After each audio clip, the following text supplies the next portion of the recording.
जय हिंद प्यारे योद्धाओं, आप सभी का स्वागत है ज्ञानपीठ जीके पॉइंट के यूट्यूब चैनल पर। दोस्तों, उत्तर प्रदेश पुलिस भर्ती 2024 के लिए जीके का एक और मॉक टेस्ट में लेके आया हूँ। संडे में हमारा कोई मॉक टेस्ट नहीं आता, संडे की बिल्कुल ऑफ रहती है क्लास। तो आप आज का मॉक टेस्ट कीजिएगा।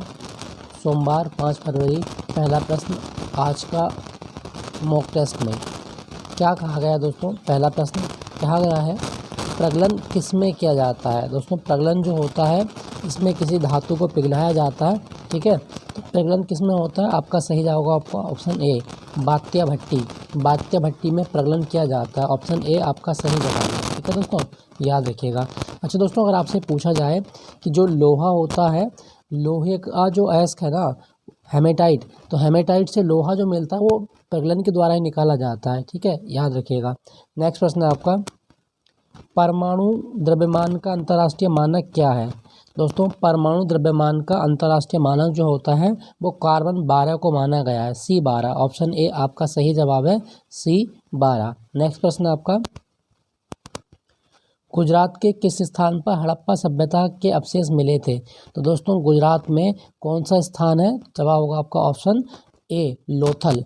गुजरात में लोथल नामक स्थान से हड़प्पा सभ्यता के अवशेष मिले थे। और लोथल जो है ना, ये कौन सी नदी के किनारे है? तो ये भोगबा नदी के किनारे है। ठीक है, भोगबा नदी के किनारे है, ये भी आपको याद रखना है। क्लियर? चलिए। अच्छा दोस्तों, क्या आपको पता है कि जो गुजरात है, गुजरात में एक जगह और है, कौन सी जगह है जिसको यूनेस्को की सूची में शामिल किया गया था? धोलावीरा।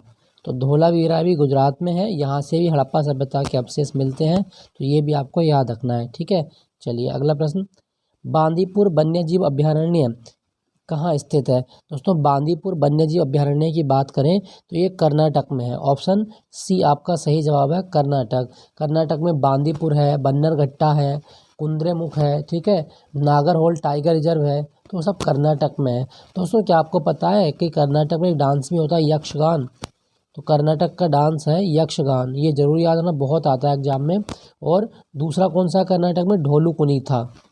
ढोलू कुनीथा ये भी कर्नाटक का ही डांस है। तो यक्षगान और ढोलू कुनीथा दोनों आप याद रखना, कर्नाटक के डांस हैं, पूछा जाता है आपके एग्जाम में। क्लियर? चलिए अगला प्रश्न, किस सम्राट ने श्रीनगर में स्थित शालीमार बाग बनवाया था? दोस्तों, शालीमार बाग श्रीनगर में किसने बनवाया? सही जवाब होगा आपका ऑप्शन ए, जहांगीर के द्वारा बनवाया गया था। शालीमार बाग श्रीनगर में है और ये जहांगीर के द्वारा बनवाया गया था। अच्छा, एक चीज़ मैं बता दूं, शालीमार बाग जो है ना, यहाँ पे एक बाग और पड़ता है इसके पास में, निशांत बाग। क्लियर? याद रखिएगा। तो जहांगीर का सही जवाब है। जहांगीर के बचपन का नाम क्या है? तो सलीम। जहांगीर के बचपन का नाम क्या था? सलीम नाम था। ये भी आपको याद रखना है। ठीक है, चलिए अगला प्रश्न, निम्नलिखित में से किसको भारतीय शिक्षा का मैग्ना कार्टा कहा जाता है? दोस्तों, भारतीय शिक्षा का मैग्ना कार्टा कहा गया वुड डिस्पैच। ऑप्शन ए आपका सही जवाब है, वुड डिस्पैच जो 1854 में आया था, इसे भारतीय शिक्षा का मैग्ना कार्टा कहा गया है। क्लियर? याद रखिएगा। अच्छा दोस्तों, शिक्षा किस सूची का विषय है? तो शिक्षा समवर्ती सूची का विषय है, ये भी आपको याद रखना है। और दूसरा मैं बता दूं कि भारत में शिक्षा दिवस कब होता है?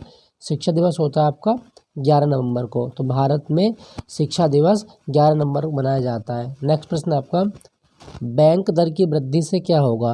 दोस्तों, अगर बैंक दर में हम वृद्धि कर देते हैं तो क्या होगा? इससे क्रेडिट महंगा हो जाता है। ऑप्शन सी आपका सही जवाब है।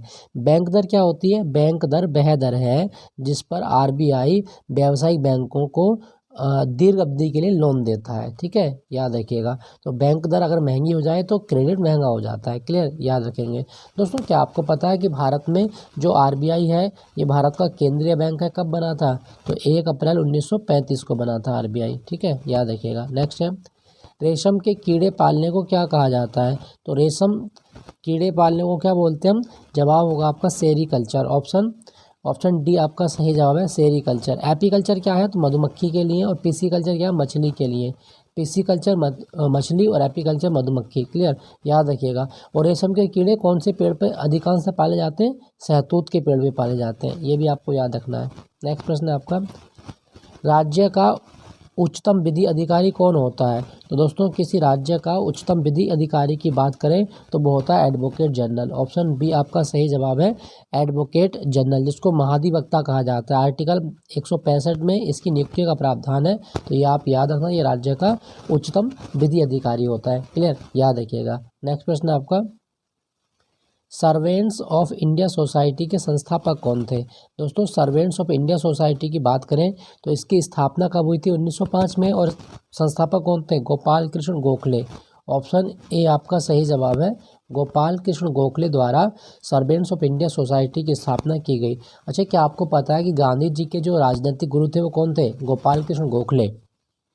गांधी जी ने अपना पॉलिटिकल जो टीचर है वो किसको माना है? गोपाल कृष्ण गोखले को। और इन्होंने 1905 में स्थापना की थी किसकी? सर्वेंट्स ऑफ इंडिया सोसाइटी की। क्लियर, याद रखिएगा। दोस्तों यहाँ पे लिखा गया आपका B.R. अम्बेडकर, डॉक्टर अम्बेडकर की आत्मकथा याद रखिएगा, waiting for visa. Waiting for visa किसकी आत्मकथा है? तो अम्बेडकर की। और अम्बेडकर की समाधि का नाम क्या है? चैत्य भूमि है। चैत्य भूमि, ये बहुत आता है एग्जाम में, अम्बेडकर की चैत्य भूमि समाधि है। ठीक है, याद रखिएगा। अच्छा दोस्तों यहाँ पे लिखा गया चित्तरंजन दास। चित्तरंजन दास जो है ना, इनको क्या कहा गया? इनको देश बंधु कहा जाता है, देश बंधु चित्तरंजन दास। और मैं बता दूं आपको, चित्तरंजन दास और मोतीलाल नेहरू ने स्वराज पार्टी भी बनाई थी। स्वराज पार्टी 1923 में बनी थी। ठीक है, ये भी आपको याद रखना है। नेक्स्ट प्रश्न है आपका, वाटर पोलो में हर टीम में खिलाड़ियों की संख्या कितनी है? तो वाटर पोलो में खिलाड़ियों की संख्या होती है 7। ऑप्शन ए आपका सही जवाब है, वाटर पोलो में 7 होती है। ठीक है दोस्तों, याद रखिएगा। और वाटर पोलो की शुरुआत इंग्लैंड से हुई है, ये भी आपको याद रखिएगा। क्लियर, याद रखना। नेक्स्ट है आपका, इसरो की स्थापना कब की गई? दोस्तों इसरो भारतीय अंतरिक्ष अनुसंधान संगठन इसरो है, और इसरो की स्थापना हुई थी 15 अगस्त 1969 को। सही जवाब होगा आपका ऑप्शन बी, 15 अगस्त 1969। क्लियर, याद रखना। और इसरो का मुख्यालय कहाँ पर है? बेंगलोर में। इसरो का मुख्यालय बेंगलोर में है। बेंगलोर को भारत की अंतरिक्ष नगरी या भारत की सिलिकॉन वैली भी कहा जाता है। क्लियर, याद रखना। नेक्स्ट है, सबसे गहरा महासागर कौन सा है? दोस्तों दुनिया का सबसे गहरा महासागर की हम बात करें तो वो है आपका प्रशांत महासागर। ऑप्शन बी आपकी सही जवाब है। ठीक है, और प्रशांत महासागर में ना सबसे गहरी जो खाई है उसका नाम है मैरियाना ट्रेंच। मैरियाना ट्रेंच, ये भी आपको याद रखना है, पूछा जाता है। तो सबसे गहरा महासागर प्रशांत महासागर है। नेक्स्ट है, किसको पार कर लेने पर एक दिन जुड़ जाता है? दोस्तों अगर किसको पार करेंगे जिसमें आपके एक दिन की वृद्धि हो जाएगी? सही जवाब होगा 180 अंश देशांतर पश्चिम से पूर्व। तो अगर आप 180 अंश देशांतर को पश्चिम से पूर्व पार कर लेते हैं तो आपके एक दिन बढ़ जाता है। ठीक है, याद रखिएगा। ऑप्शन डी आपका सही जवाब है। नेक्स्ट है आपका, इजराइल की पार्लियामेंट का नाम क्या है? तो दोस्तों इजराइल की पार्लियामेंट को कहा जाता है नेसेट। ऑप्शन डी आपका सही जवाब है, नेसेट कहा जाता है। क्या आपको पता है कि इजराइल की राजभाषा क्या है? हिब्रू। इजराइल की राजभाषा हिब्रू है, याद रखना, पूछा जाता है आपके एग्जाम में। क्लियर, याद रखेंगे। अच्छा दोस्तों यहाँ पे लिखा गया फॉल्केटिंग। फॉल्केटिंग किस देश की संसद है? तो डेनमार्क की संसद है फॉल्केटिंग। डेनमार्क की संसद को फॉल्केटिंग कहा गया है। क्लियर, याद रखिएगा। नेक्स्ट है, सागर माथा किस विश्वविख्यात पर्वत चोटी को कहा जाता है? दोस्तों सागर माथा एवरेस्ट का दूसरा नाम है। ऑप्शन ए आपका सही जवाब है, माउंट एवरेस्ट। और माउंट एवरेस्ट ना ये तिब्बत और नेपाल की सीमा पर आती है। ठीक है, याद रखना, माउंट एवरेस्ट तिब्बत और नेपाल की सीमा पर है। इसकी ऊंचाई है 8,848.86 मीटर। ठीक है, पूछा जाता है। और इसका दूसरा नाम क्या है? इसे नेपाल में सागर माथा कहा गया है। क्लियर, याद रखिएगा। दोस्तों सबसे पहले एवरेस्ट पे चढ़ाई कब की गई थी? तो 1953 में सबसे पहले एवरेस्ट पे चढ़ाई की गई थी, याद रखना। नेक्स्ट है, वेदांत शब्द किसके लिए प्रयोग किया जाता है? दोस्तों वेदांत शब्द किसके लिए? सही जवाब होगा आपका ऑप्शन सी, उपनिषदों के लिए प्रयोग किया गया है। क्यों बोलते हैं? क्योंकि वेदों के अंत में जुड़ा होने के कारण उपनिषदों को वेदांत कहा गया है। ठीक है, याद रखिएगा। ऑप्शन सी आपका सही जवाब है, उपनिषदों का दूसरा नाम वेदांत है। नेक्स्ट है, दुनिया में सर्वाधिक बोली जाने वाली भाषा कौन सी है? तो दोस्तों दुनिया में सबसे ज़्यादा जो भाषा बोली जाती है वो है आपकी अंग्रेजी। ऑप्शन ए आपका सही जवाब है, अंग्रेजी। ठीक है। अच्छा, चीनी भाषा या मंदारिन भाषा ये कहाँ बोली जाती है? चीन में बोली जाती है। क्लियर, याद रखना। हिंदी जो है भारत की राजभाषा है। और विश्व हिंदी दिवस कब होता है? 10 जनवरी को होता है। नेक्स्ट प्रश्न है आपका, निम्नलिखित में से कौन सी ठंडी समुद्री धारा है? दोस्तों गल्फ स्ट्रीम, लेब्राडोर या क्यूरोसियो सबसे ठंडी धारा इनमें बतानी है, तो सही जवाब होगा ऑप्शन बी, लेब्राडोर की धारा ठंडी जल धारा है। ठीक है, याद रखिएगा दोस्तों, आपसे पूछा जाता है। क्लियर। चलिए अगले प्रश्न की ओर चलते हैं। माउंट कैटोपैक्सी कहाँ पर है? दोस्तों माउंट कैटोपैक्सी ना एक ज्वालामुखी का नाम है, और ये कहाँ पर है? आपके ऑप्शन है इक्वेडोर, पेरू, तंजानिया या जापान। सही जवाब होगा आपका इक्वेडोर। माउंट कैटोपैक्सी ज्वालामुखी इक्वेडोर में है। आपसे पूछा जाए तो इसका सही जवाब होगा आपका ऑप्शन ए इक्वेडोर। और इक्वेडोर की राजधानी क्या है? क्वीटो। इसकी राजधानी याद रखना, क्वीटो, पूछा जाता है। ठीक है। अच्छा, यहाँ पे लिखा गया है तंजानिया। तंजानिया में कौन सा है? तो माउंट किलिमंजारो। माउंट किलिमंजारो जो पर्वत है वो भी एक ज्वालामुखी पर्वत है, और वो कहाँ पर है? आपका तंजानिया में। लेकिन आपको ध्यान रखना है माउंट कैटोपैक्सी इक्वेडोर में। नेक्स्ट प्रश्न है आपका, गुरु नानक का जन्म कहाँ हुआ था? तो दोस्तों गुरु नानक का जन्म हुआ था तलवंडी में। ऑप्शन सी आपका सही जवाब है, तलवंडी। तलवंडी जो जगह है वो वर्तमान में पाकिस्तान में आती है। ठीक है, ये आप याद रखिएगा। अच्छा, यहाँ लिखा है चंडीगढ़। चंडीगढ़ कौन सी झील के किनारे है? तो सुखना झील के किनारे है। और चंडीगढ़ का वास्तुकार कौन था? ली कार्बूजियर।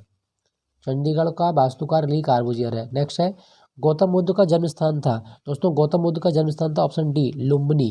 लुम्बिनी जो नेपाल के तराई क्षेत्र में आता है वर्तमान में, तो ये आप याद रखिएगा, गौतम बुद्ध का जन्म स्थान है। अच्छा दोस्तों, क्या आपको पता है कि गौतम बुद्ध की मृत्यु कहाँ हुई थी? कुशीनगर में गौतम बुद्ध की मृत्यु हुई। और कुशीनगर में ना एक स्तूप भी है, रामभर स्तूप। रामभर स्तूप कहाँ पर है? तो कुशीनगर में है। ठीक है, याद रखिएगा, आपसे पूछा जाता है। नेक्स्ट प्रश्न है आपका,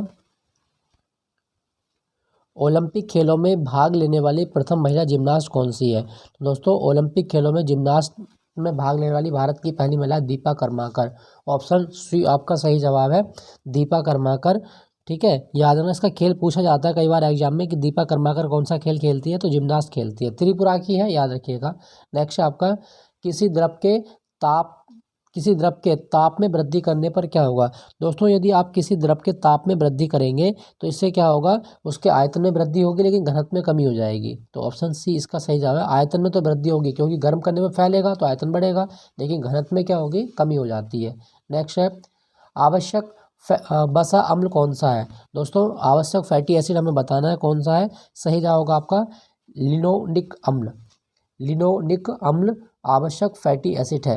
ठीक है, याद रखिएगा। नेक्स्ट प्रश्न है आपका, एक पंप की कार्यक्षमता 50% है, या 20 मिनट में 2 टन पानी को 60 मीटर ऊंचाई तक चढ़ा सकता है। पंप की इनपुट शक्ति क्या है? दोस्तों ये तो एक फिजिक्स का सवाल है, खैर निकालना पड़ेगा, तो अभी के लिए आप इसको याद रखिएगा कि इसका आंसर क्या बनेगा? तो वो बनेगा आपका 2 किलोवाट। ठीक है, 2 किलोवाट। इसको बताऊंगा कभी किस तरह से इसको निकालते हैं, तो अभी के लिए बस याद रखिएगा। ठीक है, नेक्स्ट प्रश्न है आपका, नर्मदा बचाओ आंदोलन किसके नेतृत्व में प्रारंभ हुआ था? तो सही जवाब होगा आपका ऑप्शन सी, मेधा पाटेकर। नर्मदा बचाओ आंदोलन मेधा पाटेकर के नेतृत्व में शुरू हुआ था। ठीक है दोस्तों। अच्छा दोस्तों, यहाँ पे लिखा गया है आपका, नर्मदा नदी कहाँ से निकलती है? तो अमरकंटक से निकलती है। नर्मदा नदी का उद्गम अमरकंटक से होता है, मध्य प्रदेश से। याद रखना, इसके बारे में आपसे पूछा जाता है। नेक्स्ट आपका, उत्तर प्रदेश के किस जिले में सर्वाधिक वर्षा होती है? तो सर्वाधिक वर्षा होती है ऑप्शन डी, गोरखपुर में।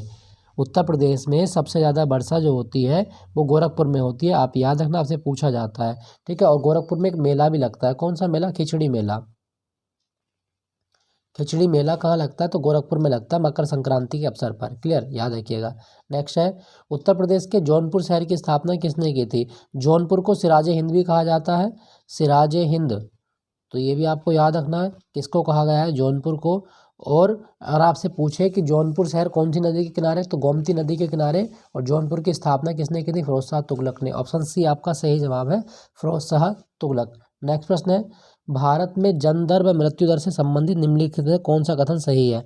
दोस्तों भारत में जन्म दर व मृत्यु दर से संबंधित है कि भारत में जन्म दर तथा मृत्यु दोनों गिर रही हैं। ऑप्शन सी आपका सही जवाब है। ठीक है, जन्म दर और मृत्यु दर दोनों में कमी हो रही है। नेक्स्ट है, हदास पार्टी किस देश की राजनीतिक पार्टी है? तो दोस्तों हदास पार्टी के बारे में बताना है, कहाँ की है? सही जवाब होगा आपका ऑप्शन सी, इजराइल की।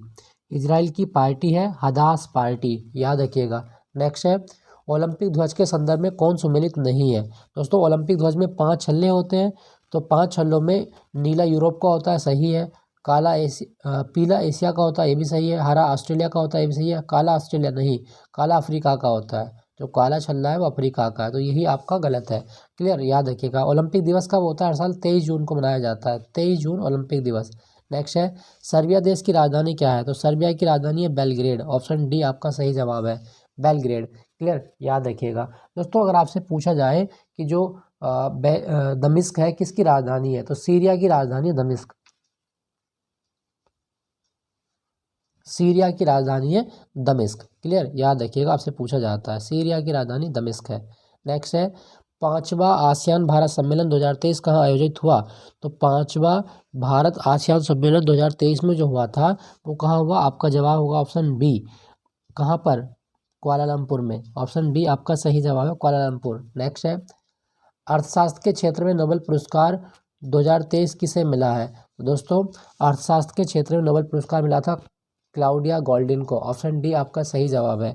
और अर्थशास्त्र का नोबेल ना ये 1968 में स्थापित हुआ था और 1969 में शुरू पहली बार दिया गया था। ठीक है, याद रखिएगा। अच्छा दोस्तों अगर क्वेश्चन आए कि नोबेल पुरस्कार कितने क्षेत्रों में मिलते हैं, तो नोबेल पुरस्कार 6 क्षेत्रों में मिलते हैं, जिसमें भौतिकी, रसायन, चिकित्सा, उसके बाद में साहित्य का नोबेल, शांति का नोबेल, और एक और मिलेगा आपका अर्थशास्त्र का नोबेल। ठीक है, तो ये आप याद रखेंगे। क्लियर। और नोबेल पुरस्कारों की शुरुआत कब हुई है? 1901 में। नेक्स्ट है परमाणु ऊर्जा आयोग के नए अध्यक्ष कौन बने हैं? तो परमाणु ऊर्जा आयोग के नए अध्यक्ष option D Ajit Kumar Mohanty, Ajit Kumar Mohanty. Next है आपका किस देश ने रतन टाटा को अपना सर्वोच्च नागरिक सम्मान दिया है? तो रतन टाटा को सर्वोच्च नागरिक सम्मान किसने दिया? सही जवाब होगा आपका ऑप्शन डी, ऑस्ट्रेलिया ने दिया है, ऑस्ट्रेलिया। नेक्स्ट है खेलो इंडिया यूनिवर्सिटी गेम का तीसरा संस्करण कहाँ पर हुआ?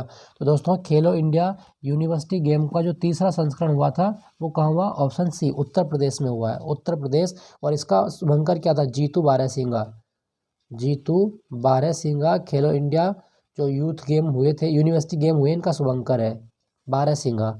नेक्स्ट है जनहित याचिका दायर करने के संदर्भ में निम्नलिखित में से कौन सा कथन सही है? पहला कथन है यदि जनहित याचिका उच्च न्यायालय में दायर की जाती है तो उसकी 5 प्रतिलिपियां दर्ज करनी होती हैं। अच्छा, दूसरा देखते हैं, दूसरा कथन में क्या कहा गया है? यदि जनहित याचिका उच्चतम न्यायालय में दायर की जाती है तो उसकी 2 प्रतिलिपियां दर्ज करनी होती हैं। तो दोस्तों ये दोनों ही कथन जो है वो कैसे हैं आपके?